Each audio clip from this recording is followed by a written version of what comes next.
7h43. A decisão da convenção do PT de mudar o candidato ao Senado provoca polêmica no partido. O professor universitário Emanuel Appel, que era o candidato ao Senado, discorda da forma como ele acabou sendo substituído pelo deputado Pedro Tonelli, que agora é o novo candidato do PT ao Senado. O professor Appel, que é um dos fundadores e delegado nacional do PT, é nosso convidado.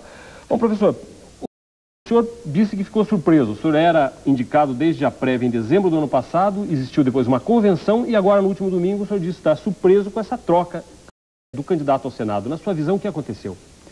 Veja, Vili, eu inicialmente queria esclarecer que eu vim aqui por um dever social e devido também à natureza pública de uma candidatura ao Senado.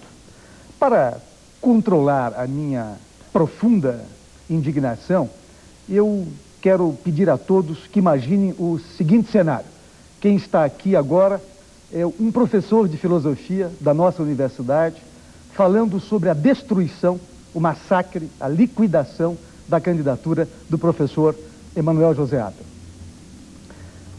Tudo parte para que vocês possam compreender o que se passou de um diagnóstico que diz mais ou menos o seguinte, que se apoia na seguinte premissa: o PT do Paraná seria um partido fraco e a candidatura Lula no Paraná não andaria sem muletas. Esta é a premissa da qual eu sempre, desde o início, discordei. A partir deste diagnóstico, a ordem era implementá-lo, era implementar a qualquer preço, a qualquer custo. Baixar esta ordem, torná-la viável. Isso vem da comissão executiva do partido. Isto foi gestado pelo senhor Gilberto Carvalho, que é o secretário nacional do partido, e lamentavelmente com muita influência sobre a burocracia partidária e sobre a própria comissão executiva. Aliás, é bom esclarecer que eu sempre que estiver aqui falando do partido, estou de fato falando da sua comissão executiva. É preciso estabelecer esta distinção. O partido é muito grande e passará soberbamente por cima deste episódio. Bom, das duas vagas existentes para o Senado, o plano dizia o seguinte: uma vaga e meia não deveria ser preenchida, porque esta vaga e meia deveria servir, digamos assim, de cortesia ao ex-governador Roberto Requião. Não se preencheria uma dessas vagas como forma de oferecer apoio político ao ex-governador. O PT só entraria com uma vaga. Por que eu acabei não servindo para esse propósito? Porque eu era uma candidatura para valer, eu era uma candidatura afirmativa, lutando pela independência política do Partido da Classe Trabalhadora. Esse sempre foi o meu propósito. Como a minha vaga era uma vaga para valer e, na realidade, o partido desejava apenas meia vaga, a outra deveria ser, no máximo, uma dama de companhia, um mestre de cerimônias do ex-governador Requião. Daí, tudo se explica. Professor, mas há uma situação curiosa, porque o partido também conversou com o outro lado, com o governador Jaime Lerner, com o candidato a governador Jaime Lerner, poderia dar apoio a ele, e também com o Requião. Quer dizer, o partido conversou com os dois lados? Sim, na realidade, este foi um comportamento lamentável desta executiva, indigno da história de lutas, da extraordinária resistência que sempre foi esse partido. Esta executiva, ela zigue-zagueou, ela foi de um lado para o outro. Isto causou uma profunda indignação.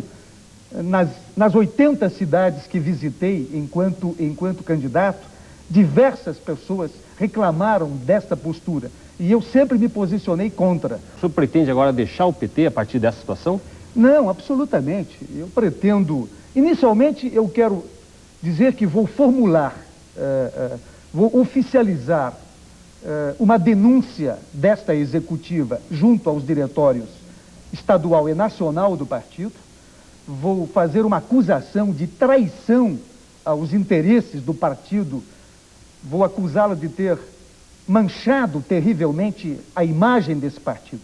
Nós viemos para fazer política de uma forma diferente. Nós sempre dizemos que viemos para fazer política com ética, para instaurar novos valores, uma nova cultura política, uma nova sociabilidade. Tudo isso foi destruído. Então vou entrar com este processo e também engajar-me em seguida na candidatura do Lula. O senhor poderia, teoricamente, o senhor teria amparo, já que houve uma convenção anterior a essa, que se o senhor quisesse mesmo ser candidato, o senhor poderia fazer essa requisição à justiça.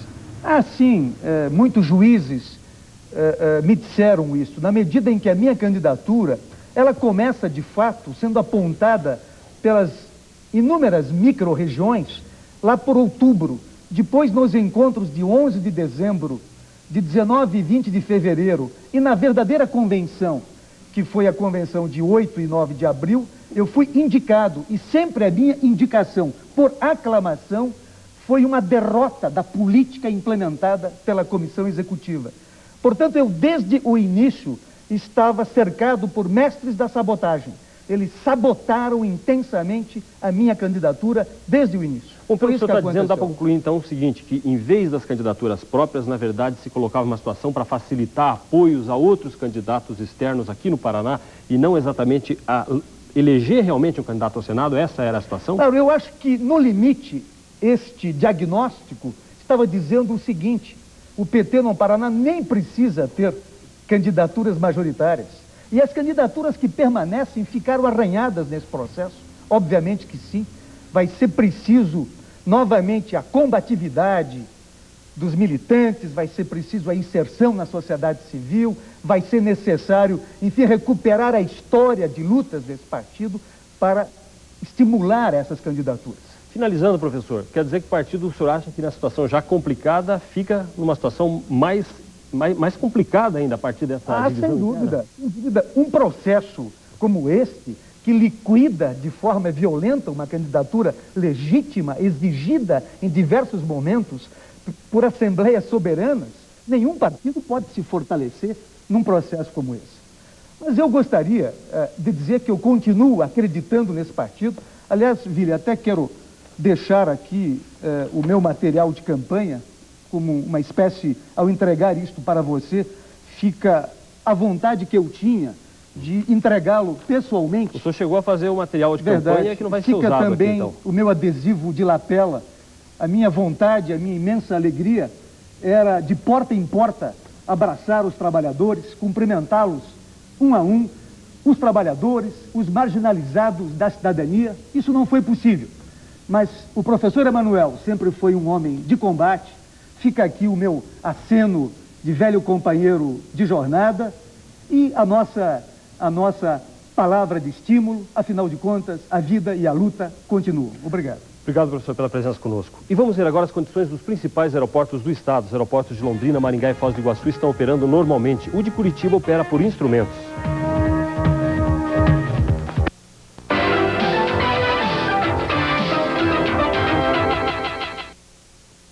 Compareça ao cartório eleitoral levando sua certidão de nascimento ou carteira de identidade e tire seu título de eleitor. O prazo encerra dia 31 de maio, por isso, não perca tempo. Você é responsável e consciente.